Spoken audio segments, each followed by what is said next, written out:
YouTube ਦੇਖਣ ਵਾਲੇ ਸਾਰੇ ਪੰਜਾਬੀ ਭਰਾਵਾਂ ਨੂੰ ਸਤਿ ਸ੍ਰੀ ਅਕਾਲ। ਮੈਂ ਅੱਜ ਪੰਜਾਬੀ ਭਾਸ਼ਾ ਦੇ ਜੋ ਖਤਮ ਹੋ ਰਹੀ ਹੈ ਉਹਦੇ ਬਾਰੇ ਕੁਝ ਗੱਲਾਂ ਕਰਨੀਆਂ ਚਾਹੁੰਦਾ ਅਤੇ ਉਸ ਦੇ ਨਾਲ ਹੀ ਮੈਂ ਪੰਜਾਬੀ ਸਾਹਿਤ 'ਚੋਂ ਲਏ ਪੁਰਾਣੇ ਜਿਹੜੀਆਂ ਕਹਾਣੀਆਂ ਲੇਖਾਂ ਨੂੰ ਤੁਹਾਡੇ ਨਾਲ ਸਾਂਝਾ ਕਰਨ ਦੀ ਕੋਸ਼ਿਸ਼ ਕਰਾਂਗਾ। ਸਭ ਤੋਂ ਪਹਿਲਾਂ ਤਾਂ ਇਹ ਹੈਗਾ ਕਿ ਸਾਰੇ 150 ਦੇਸ਼ਾਂ ਵਿੱਚ ਪੰਜਾਬੀ ਬੋਲਣ ਵਾਲਿਆਂ ਦੀ ਗਿਣਤੀ 14 ਕਰੋੜ ਤੋਂ ਵੱਧ ਹੈ। ਪਾਕਿਸਤਾਨੀ ਪੰਜਾਬ ਵਿੱਚ ਪੰਜਾਬੀ ਬੋਲਣ ਵਾਲੇ 7 ਕਰੋੜ ਤੋਂ ਵੱਧ ਹਨ। ਧਨੀ ਰਾਮ ਚਾਤਰਿਕ ਨੂੰ ਸਿਰਫ ਤੂੜੀ ਤੰਦ ਸਾਂਭ ਹਾੜੀ ਵੇਚ ਵਟ ਕੇ ਹੀ ਤੱਕ ਹੀ ਮਹਿਦੂਦ ਕਰਕੇ ਰੱਖ ਦਿੱਤਾ ਗਿਆ ਹੈ, ਜਦੋਂ ਕਿ ਭਾਈ ਵੀਰ ਸਿੰਘ ਨੂੰ ਇੰਨੀ ਮਸ਼ਹੂਰੀ ਮਿਲੀ ਅਤੇ ਹੰਸਰਾਜ, ਜਿਸ ਨੂੰ ਅਸੀਂ ਨਾਨਕ ਸਿੰਘ ਜੀ ਦੇ ਨਾਂ ਨਾਲ ਵੀ ਜਾਣਦੇ ਹਾਂ, ਨੂੰ ਵੀ ਪੰਜਾਬੀ ਦਾ ਸ਼ੇਕਸਪੀਅਰ ਕਿਹਾ ਜਾਂਦਾ ਹੈ। ਧਨਪਤ ਰਾਏ, ਮੁਨਸ਼ੀ ਪ੍ਰੇਮ ਚੰਦ ਦੇ ਹਿੰਦੀ ਦੇ ਕਿੱਸੇ ਕਹਾਣੀਆਂ ਨਾਵਲ ਵੀ ਬਹੁਤ ਹੀ ਵਧੀਆ ਲਿਖੇ ਗਏ ਹਨ। ਮੰਟੋ ਦਾ ਤਾਂ ਕਹਿਣਾ ਹੀ ਕੀ ਹੈ। ਪੰਜਾਬ ਸਰਕਾਰ ਨੇ 1967 ਵਿੱਚ ਪੰਜਾਬੀ ਭਾਸ਼ਾ ਨੂੰ ਰਾਜ ਭਾਸ਼ਾ ਦਾ ਦਰਜਾ ਦਿੱਤਾ ਹੈ। ਸਾਲ 2008 ਵਿੱਚ ਇਸ ਕਾਨੂੰਨ ਵਿੱਚ ਸੋਧ ਕਰਕੇ ਅਤੇ ਧਾਰਾ 3A ਜੋੜ ਕੇ ਪੰਜਾਬ ਸਰਕਾਰ ਦੇ ਸਾਰੇ ਦਫ਼ਤਰਾਂ ਅਤੇ ਸਰਕਾਰੀ ਅਦਾਰਿਆਂ ਵਿੱਚ ਸਾਰਾ ਕੰਮਕਾਜ ਪੰਜਾਬੀ ਵਿੱਚ ਕਰਨਾ ਜ਼ਰੂਰੀ ਕੀਤਾ ਗਿਆ ਹੈ।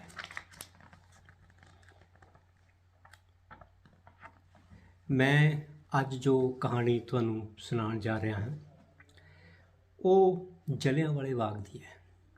ਵੈਸੇ ਤਾਂ ਜਲ੍ਹਿਆਂਵਾਲੇ ਬਾਗ ਦੇ ਸਾਕੇ 'ਤੇ ਬਹੁਤ ਸਾਰੇ ਲੋਕਾਂ ਨੇ ਕਹਾਣੀਆਂ, ਕਿੱਸੇ, ਕਵਿਤਾਵਾਂ ਵਗੈਰਾ ਵੀ ਲਿਖੀਆਂ ਗਈਆਂ, ਜਿਵੇਂ ਕਿ ਨਾਨਕ ਸਿੰਘ ਉਹਨਾਂ ਨੇ ਖੂਨੀ ਵਿਸਾਖੀ ਲਿਖੀ ਹੈ ਅਤੇ ਅੰਮ੍ਰਿਤਾ ਪ੍ਰੀਤਮ ਨੇ ਵੀ ਲਿਖਿਆ ਹੈ।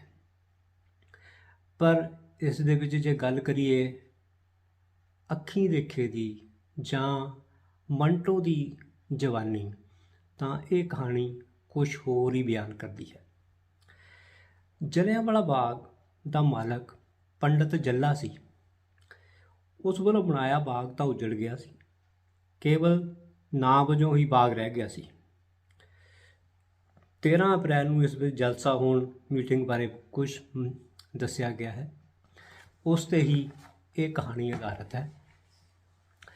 ਅਤੇ ਜਿਹੜਾ ਆ ਪੰਜਾਬ ਦੇ ਵਿੱਚ ਅਸੀਂ ਜਿਹੜੀ ਆ ਪੰਜਾਬੀ ਉਹ ਗੁਰਮੁਖੀ ਦੇ ਵਿੱਚ ਲਿਖਦੇ ਬੋਲਦੇ ਹਾਂ, ਜਦੋਂ ਕਿ ਪਾਕਿਸਤਾਨ ਦੇ ਵਿੱਚ ਇਹੀ ਪੰਜਾਬੀ ਉਰਦੂ ਵਿੱਚ ਬੋਲੀ ਜਾਂਦੀ ਹੈ। ਉਰਦੂ ਦਾ ਜਿਹੜਾ ਕਾਫੀ ਕੁਛ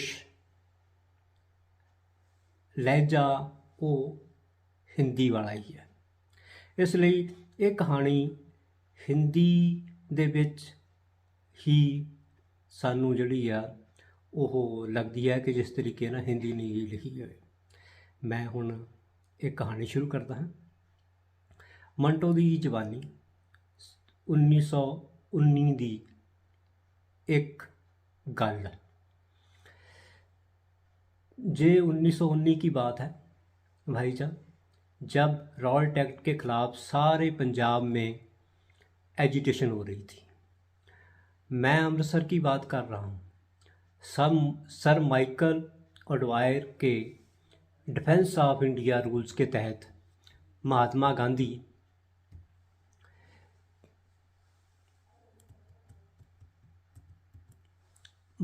गांधी का दाखिला पंजाब में बंद कर दिया था। वो इधर आ रहे थे कि पलवल के मुकाम पर उनको रोक लिया गया और गिरफ्तार करके वापस बम्बई भेज दिया गया। जहाँ तक मैं समझता हूँ भाईजान, अगर अंग्रेज़ ये गलती ना करता तो जलियांवाले बाग का हादसा उसकी हुक्मरानी की स्याह तारीख में ऐसे खूनी वर्ग का इजाफा कभी ना करता। क्या मुसलमान, क्या हिंदू, क्या सिख, सबके दिल में गांधी जी की बेहद इज्जत थी। सब उन्हें महात्मा मानते थे। जब उनकी गिरफ्तारी की खबर लाहौर पहुंची तो सारा कारोबार एकदम बंद हो गया। जहां से अमृतसर वालों को मालूम हुआ, चनाचे जूं चुटकियों में मुकम्मल हड़ताल हो गई। कहते हैं 9 अप्रैल की शाम को डॉक्टर सतपाल और डॉक्टर किचलू की जिला बतनी ने के अहकाम डिप्टी कमिश्नर को मिल गए थे। वो उनकी तामील के लिए तैयार नहीं था, इसलिए कि उसके ख्याल के मुताबिक अमृतसर में किसी हैजान खेत बात का खतरा नहीं था। लोग पुरअमन तरीके पर एहतियाजी जलसे वगैरह कर रहे थे, जिसमें तशद्दुद का सवाल ही पैदा नहीं होता था। मैं अपनी आंखों देखा हाल बयान करता हूँ। 9 को रामनवमी थी। जुलूस निकला, मगर मजाल है जो किसी ने हुक्काम की मर्जी के खिलाफ एक कदम उठाया हो। लेकिन भाईजान सर माइकल अजब औंधी खोपड़ी का इंसान था। उसने डिप्टी कमिश्नर की एक ना सुनी। उस पर बस यही खौफ सवार था कि ये लीडर महात्मा गांधी के इशारे पर साम्राज्य का तख्त उल्टने के दर पे हैं, और जो हड़तालें हो रही हैं और जलसे मुनक़द होते हैं, उनके पसे पर्दा यही साजिश काम कर रही है। डॉक्टर किचलू और डॉक्टर सतपाल की जिला वतनी की खबर आनन फानन शहर में आग की तरह फैल गई। दिल हर शख्स का मुकद्दर सा हर वक्त धड़का सा लगा रहता था कि कोई बहुत बड़ा हादसा होने वाला है। लेकिन भाईजान जोश बहुत ज़्यादा था। कारोबार बंद थे, शहर कब्रिस्तान बना हुआ था, पर इस कब्रिस्तान की खामोशी में भी एक शोर था। जब डॉक्टर किचलू और सतपाल की गिरफ्तारी की खबर आई तो लोग हजारों की तादाद में इकट्ठे हुए कि मिलकर डिप्टी कमिश्नर बहादुर के पास जाएं और अपने महबूब लीडरों की जिला वतनी के अहकाम मनसूख करवाने की दरख्वास्त करें। मगर वो ज़माना भाईजान दरख्वास्तें सुनने का नहीं था। सर माइकल जैसा फिरौन, इसमें वो फ़ैरो की बात कर रहा है, जो मिस्र का हुक्मरान हुआ करता था, जैसा फिरौन हाकिम आला था, उसने दरख्वास्त सुनना तो कुजा लोगों के इस इल्तिजा ही को गैर कुरानी करार दिया। अमृतसर जो कभी आज़ादी की तहरीक का सबसे बड़ा मरकज़ था, जिसके सीने पर जलियांवाला बाग जैसा काबिल जख्म था, आज किस हालत में है। लेकिन छोड़िए इस किस्से को। दिल को बहुत दुख होता है। लोग कहते हैं कि इस मुक़द्दस शहर में जो कुछ आज से 5 वर्ष पहले हुआ, उसके ज़िम्मेवार भी अंग्रेज़ हैं। होगा भाईजान, पर सच पूछिए तो इस लहू में जो बहा वहा है, हमारे अपने ही हाथ रंगे हुए नज़र आते हैं। खैर, डिप्टी कमिश्नर साहब का बंगला सिविल लाइन में था। हर बड़ा अफसर और हर बड़ा टोडी शहर के इस अलग थलग हिस्से में रहता था।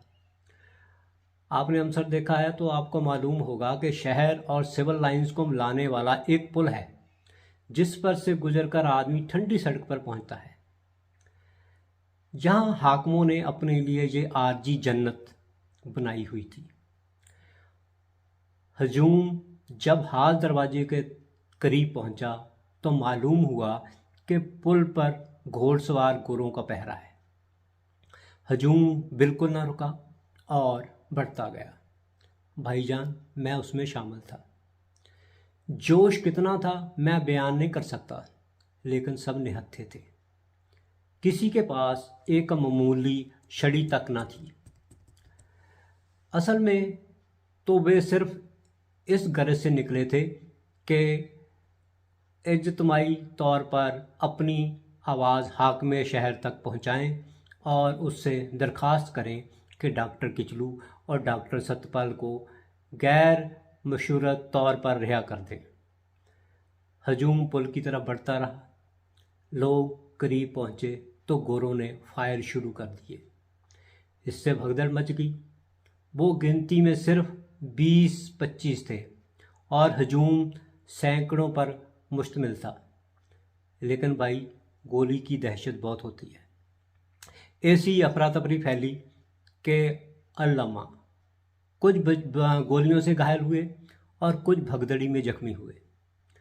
दाएं हाथ को बाएं हाथ ना सूझा। दाएं हाथ को गंदा नाला था। धक्का लगा तो मैं उसमें गिर पड़ा। गोलियां चलनी बंद हुई तो मैंने उठकर देखा। हजूम तितर बितर हो चुका था। जख्मी सड़क पर पड़े थे और पुल पर गोरे खड़े हंस रहे थे। भाईजान, मुझे कतन याद नहीं कि उस वक्त मेरी दिमागी हालत किस किस्म की थी। मेरा ख्याल है कि मेरे होशो-हवास पूरी तरह सलामत नहीं थे। गंदे नाले में गिरते वक्त जो कतन मुझे होश नहीं था, जब बाहर निकला तो जो हादसा बकवा पजीर हुआ था उसे खदो खाल आहिस्ता आहिस्ता दिमाग में उभरने शुरू हुए।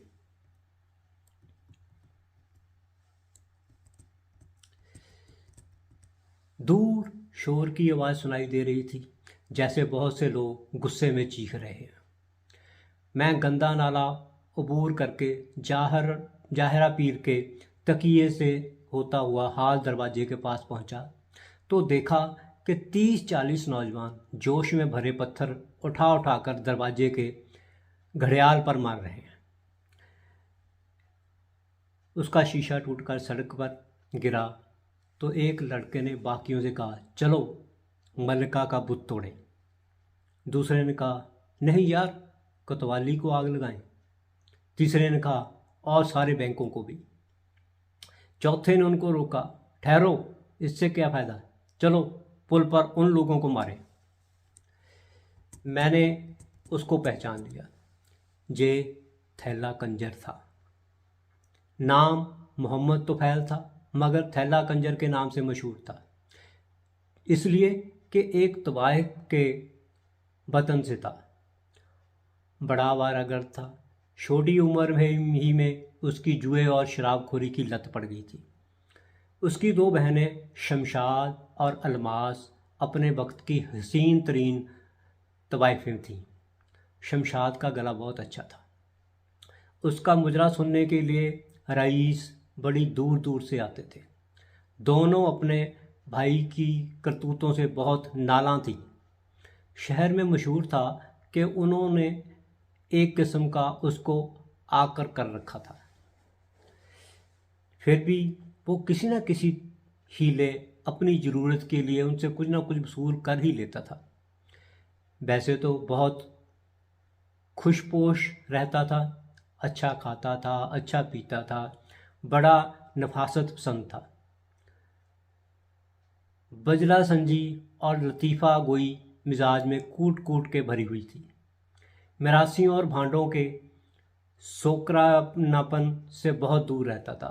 लंबा कद, भरे भरे हाथ पांव, मजबूत कसरती बदन, नाक नक्शे का भी खासा था। पुरजोश लड़कों ने उसकी बात न सुनी और मलका के बुत की तरफ बढ़ने लगे। उसने फिर उनसे कहा, मैंने कहा मत जाया करो अपनी जोश और जवानी, इधर आओ मेरे साथ। चलो उनको मारें जिन्होंने हमारे बेकसूर आदमियों की जान ली है और उन्हें जख्मी किया है। खुदा की कसम, हम सब मिलकर उनकी गर्दन मरोड़ सकते हैं। चलो। कुछ रवाना हो चुके थे, बाकी रुक गए। थैला पुल की तरफ बढ़ा तो उसके पीछे चलने लगे। मैंने सोचा कि माओं के जे लाल बेकार मौत के मुंह में जा रहे हैं। फवारे के पास दुबका खड़ा था।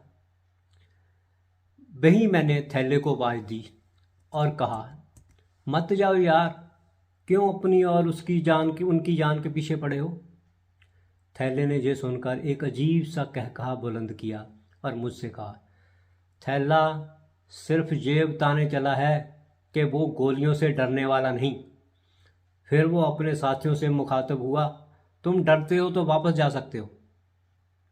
ऐसे मौके पर बड़े हुए कदम उल्टे कैसे हो सकते हैं?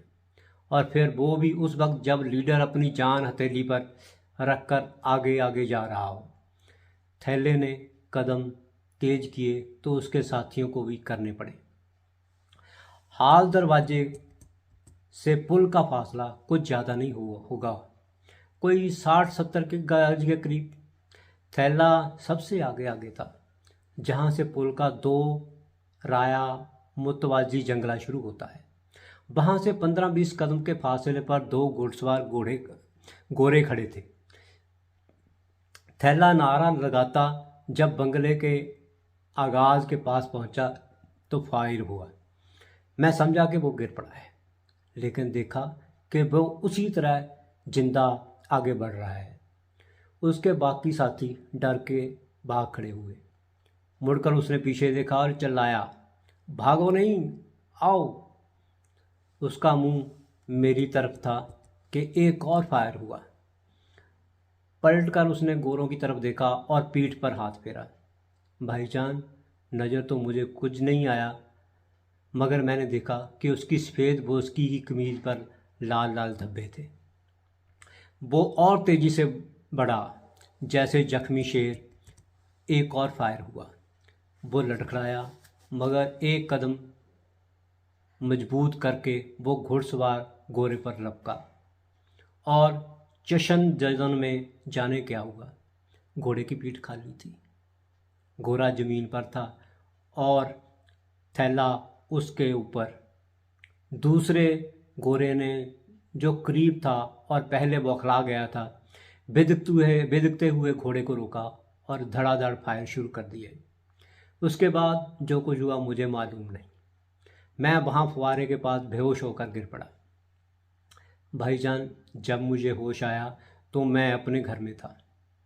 चंद पहचान के आदमी मुझे वहाँ से उठा लाए थे। उनकी जवानी मालूम हुआ कि पुल पर से गोलियां खाकर हजूम मुश्तइल हो गया था। नतीजा इस इश्तियाल का ये हुआ कि मलिका के बुत को तोड़ने की कोशिश की गई। टाउन हॉल और 3 बैंकों को आग लगी और 5 या 6 यूरोपियन मारे गए। खूब लूट मची। लूट सूट का अंग्रेज अफसरों को इतना ख्याल नहीं था। 5 या 6 यूरोपियन हलाक हुए थे। उसका बदला लेने के लिए चुनांचे जलियांवाले बाग का खूनी हादसा रनुमा हुआ था। डिप्टी कमिश्नर बहादुर ने शहर की बाग डोर जनरल डायर को सुपुर्द कर दी। चुनांचे जनरल साहब ने 12 अप्रैल को फौजियों के साथ शहर के मुख्तलिफ बाज़ारों में मार्च किया और दर्जनों बेगुनाह आदमी गिरफ्तार किए। 13 को जलियांवाला बाग में जलसा हुआ। करीब 25,000 का जलसा था। शाम को करीब जनरल डायर मुसल्लह गोरों और सिखों के साथ वहां पहुंचा और निहत्थे आदमियों पर गोलियों की बारिश शुरू कर दी। उस वक्त तो किसी को नुकसान जान का ठीक अंदाज़ा नहीं था। बाद में जब तहकीक हुई तो पता चला कि 1,000 हलाक हुए हैं और 3 या 4,000 के करीब जख्मी। लेकिन मैं थैले की बात कर रहा था भाईजान। आंखें देखी, आपको बता चुका हूँ, बेएब जात खुदा की है। महरूम में चारों एब शरई थे। एक ऐसा तवाइफ के वतन से था मगर जियाला था। मैं अब यकीन के साथ कह सकता हूँ कि इस मलऊन गोरे की पहली गोली भी उसके लगी थी। आवाज़ सुनकर उसने जब पलटकर साथियों की तरफ देखा था और उन्हें हौसला दिलाया था। जोश की हालत में उसको मालूम नहीं था कि उसकी छाती में गरम गरम शीशा उतर चुका है। दूसरी गोली उसकी पीठ में लगी, तीसरी फिर सीने में। मैंने देखा नहीं पर सुना है, जब थैले की लाश गोरे से जुदा की गई तो उसके दोनों हाथ उसकी गर्दन में इस बुरी तरह पैबस्त से कि अलहदा नहीं होते थे। गोरा में जहन्नम बासिल हो चुका था। दूसरे रोज जब थैले की लाश कफन दफन के लिए उसके घर वालों को सुपुर्द की गई तो उसका बदन गोलियों से छलनी हो रहा था। दूसरे दूसरे गोरे ने अपना पूरा पिस्तौल उस पर खाली कर दिया था। मेरा ख्याल है उस वक्त मरहूम की रूह कफ से अंसूरी से परवाज कर चुकी थी। उस स्थान के बच्चे ने सिर्फ उसके मुर्दा जिस्म पर चांदमारी की थी। कहते हैं जब थैले की लाश मोहल्ले में पहुंची तो कोहराम मच गया। अपनी बरादरी में वो इतना मकबूल नहीं था, लेकिन उसकी क्रीमा लाश देखकर सब धाड़े मार मार कर रोने लगे। उसकी बहनें शमशाद और अलमास तो बेहोश हो गई। जब जनाजा उठा तो उन लोगों ने ऐसे बयान किए कि सुनने वाले लहू के आंसू रोते रहे। भाईजान, मैंने कहीं पढ़ा था कि फ्रांस के इनकलाबियों में पहली गोली वहाँ की एक टखियाई से के लगी थी। मरहूम मोहम्मद तुफैल एक तवाइफ का लड़का था। इनकलाब की इस जद्दोजहद में उसको जो पहली गोली लगी थी 10वीं या 50वीं, इसके मुताल्लिक़ किसी ने तहकीक नहीं की, शायद इसलिए कि सोसाइटी में इस गरीब का कोई रुतबा नहीं था। वो तो समझता हूँ पंजाब में इस खूनी गुस्ल में नहाने वालों की फहरिस्त में थैले कंजर का नाम और निशान तक भी नहीं होगा, और जे कोई पता नहीं कोई के ऐसी कोई फहरिस्त तैयार भी हुई ही थी। सख्त हंगामी दिन थे। फौजी हुकूमत का दौरा था तो देव, जिसे मार्शल लॉ कहते हैं, शहर के गली गली कूचे कूचे में डकारता फिरता था। बहुत अफरा तफरी के आलम में उस गरीब को जल्दी जल्दी यूं दफन किया गया जैसे उसकी मौत उसके सोगवार अजीज़ों का एक संगीन जुर्म थी जिसके निशानात वो मिटा देना चाहते थे। बस भाईजान, थैला मर गया, थैला दफना दिया गया, और ये कहकर मेरा हमसफ़र पहली मर्तबा कुछ कहते कहते रुका और खामोश हो गया। ट्रेन दंदनाती हुई जा रही थी। पटड़ियों की खटाखट ने कहना शुरू कर दिया, थैला मर गया, थैला दफना दिया गया, थैला मर गया, थैला दफना दिया गया। इस मरने और दफनाने के दरमियान कोई फासला नहीं था, जैसे वो इधर मरा और उधर दफना दिया गया।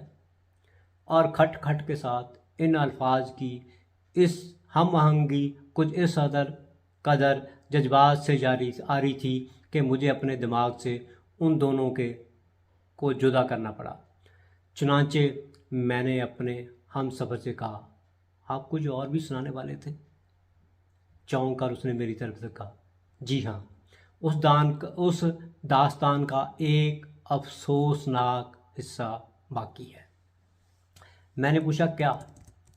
उसने कहना शुरू किया, मैं आपसे अर्ज कर चुका हूँ कि थैले की 2 बहनें थीं, शमशाद और अलमास। बहुत खूबसूरत थी। शमशाद लंबी थी, पतले पतले नक्श, गुलाबी आँखें, ठुमरी बहुत खूब गाती थी। सुना है खां साहब फतेह अली खां से तालीम लेती रही थी। दूसरी अलमास थी। उसके गले में सुर नहीं था, लेकिन बतावे में अपना सानी नहीं रखती थी। मुजरा करती थी तो ऐसा लगता था कि उसका अंग अंग बोल रहा है। हर भाव में एक घात होती थी। आंखों में वो जादू था जो हर एक के सर पर चढ़ के बोलता था। मेरे हमसफ़र ने तारीफ़ और तौसीफ़ में कुछ ज़रूरत से ज़्यादा वक्त लिया, मगर मैंने टोकना मुनासिब न समझा। थोड़ी देर बाद वो खुद इस लंबे चक्कर से निकला और दास्तान के अफसोसनाक हिस्से की तरफ आया। किस्सा ये है भाई जान के इन आफत की परकाला 2 बहनों के हुस्न जमाल का जिक्र किसी खुशामदी ने फौजी अफसरों से कर दिया। वल्वे में एक मेम, क्या नाम था उस चुड़ैल का, मिस शावर्ड, मारी गई थी। तब ये हुआ कि उनको बुलाया जाए और जी भर के इंतकाम लिया जाए। आप समझ गए ना भाईजान? मैंने कहा, जी हाँ। मेरे हम सफ़र ने एक आह भरी। ऐसे नाजुक मामलों में तवाइफें और कस्बियाँ भी अपनी माएँ बहनें होती हैं, मगर भाईजान ये मुल्क अपनी इज्जतों और नामूस को मेरा ख्याल है पहचानता ही नहीं। जब ऊपर के इलाके से थानेदार को ऑर्डर मिला तो वो फ़ौरन तैयार हो गया। चनांचे वो खुद शमशाद और अलमास के मकान की पर गया और कहा कि साहब लोगों ने याद किया है, वो तुम्हारा मुजरा सुनना चाहते हैं। भाई की कब्र की मिट्टी भी अभी तक खुश्क नहीं हुई थी। अल्लाह को प्यारा हुआ उस गरीब को सिर्फ 2 दिन हुए थे कि जे हाजिरी का हुक्म सादर हुआ कि आओ हमारे हुजूर नाचो।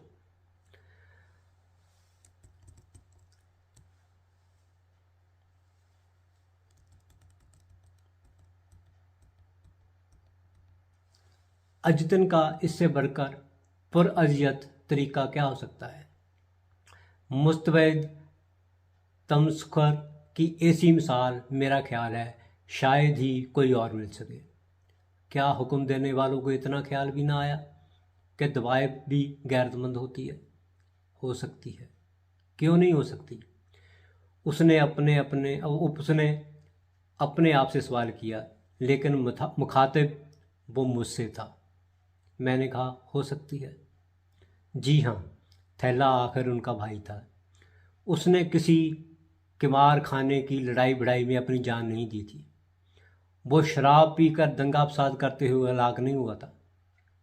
उसने वतन की राह में बड़े बहादुराना तरीके पर शहादत का जाम पिया था। वो एक तवाइफ के वतन से था, लेकिन वो तवाइफ माँ थी और शमशाद और अलमास उसकी बेटियां थी और ये थैले की बहनें थीं। तवाइफें बाद में थीं और वो थैले की लाश देकर बेहोश हो गई थीं। जब उसका जनाजा उठा था तो उन्होंने ऐसे बयान किए थे कि सुनकर आदमी का लहू रोता था। मैंने पूछा वो गई? मैंने हम सफ़र से इसका जवाब थोड़े वक्फे के बाद अफसुर्दगी से दिया। जी हाँ, जी हाँ, खूब सज बनकर। एकदम उसकी अफसुर्दगी तीखापन इख्तियार कर गई। 16 श्रृंगार करके अपने बुलाने वाले के पास गई। कहते हैं कि खूब महफिल जमी। दोनों बहनों ने अपने जौहर दिखाए। जर्ज वर्क पेशबाजों में मलबूस वो कोए काफ की परियां मालूम होती थीं। शराब के दौर चलते रहे और वो नाचती गाती रहीं। ये दोनों दौर चलते रहे और कहते हैं कि रात के 2 बजे एक बड़े अफसर के इशारे पर महफिल बर्खास्त हुई। वो उठ खड़ा हुआ और बाहर भागते हुए दरवाजे को देखने लगा, दरख्तों को देखने लगा। पहियों और पटड़ियों की आहनी गड़गड़ाहट की ताल पर उसके आखिरी 2 वक्त नाचने लगे। बर्खास्त हुई, बर्खास्त हुई। मैंने अपने दिमाग में उन्हें अपनी गड़गड़ाहट से नोच कर अलहदा करते हुए उससे पूछा, फिर क्या हुआ? भागते हुए दरख्तों और खंभों से नजरें हटाकर उसने बड़े मजबूत लहजे में कहा। उन्होंने अपनी जर्ब बर्क पशाएँ नोच डाली और अल्प नंगी हो गईं और कहने लगी, लो देख लो, हम थैले की बहनें हैं। उस शहीद की जिसके खूबसूरत जिस्म को तुमने सिर्फ इसलिए अपनी गोलियों से छल नहीं किया था कि उसमें वतन से मोहब्बत करने वाली रूह थी। हम उसी की खूबसूरत बहनें हैं। आज आओ अपनी हवस के गर्म गर्म लोहे से हमारा खुशबुओं से भरा हुआ जिस्म दागदार करो, मगर ऐसा करने से पहले सिर्फ हमें एक बार अपने मुंह पर थूक लेने दो। जे कहकर वो खामोश हो गया, कुछ इस तरह कि और बोलेगा नहीं। मैंने फौरन ही पूछा, फिर क्या हुआ? उसकी आंखों में आंसू डबडबाए। उनको गोली से लड़ा दिया गया। मैंने कुछ ना कहा। गाड़ी आहिस्ता आहिस्ता होकर स्टेशन पर रुकी थी। उसने कुली बुलाकर अपना असबाब उठवाया। जब जाने लगा तो मैंने उससे कहा, आपने जो दास्तान सुनाई उसका अंजाम मुझे आपका खुद का साख्ता मालूम होता है। एकदम चौंक कर उसने मेरी तरफ देखा। जी आपने कैसे जाना? मैंने कहा आपके लहजे में एक नाकाबिले बयान कर्ब था। मेरे उस हम सफ़र ने अपने हलक की तलखी थूक के साथ निकलते हुए कहा, जी हाँ। उन हराम वो गाली देते देते रुक गया। उन्होंने अपने शहीद भाई के नाम पर बट्टा लगा दिया। जे कहकर वो प्लेटफार्म पर उतर गया। तो जे थी आज की स्टोरी जे पंजाबी ਵਿੱਚ ਕਹਾਂ ਤਾਂ ਅੱਜ ਦੀ ਸਟੋਰੀ ਜੋ ਮੰਟੋ ਦੀ ਜਵਾਨੀ ਹੈ, ਉਹ ਇਸ ਦੇ ਵਿੱਚ ਕਿਸੇ ਚਸ਼ਮਦੀਦ ਦੇ ਨਾਲ ਟ੍ਰੇਨ ਵਿੱਚ ਸਫ਼ਰ ਕਰ ਰਿਹਾ ਹੈ। ਤੋ ਇਸ ਹੁਣ ਅਗਲੇ ਹਫਤੇ ਕੋਈ ਹੋਰ ਸਟੋਰੀ ਦੇ ਨਾਲ ਤੁਹਾਡੇ ਰੂਬਰੂ ਹੋਊਂਗਾ। ਸਤਿ ਸ੍ਰੀ ਅਕਾਲ।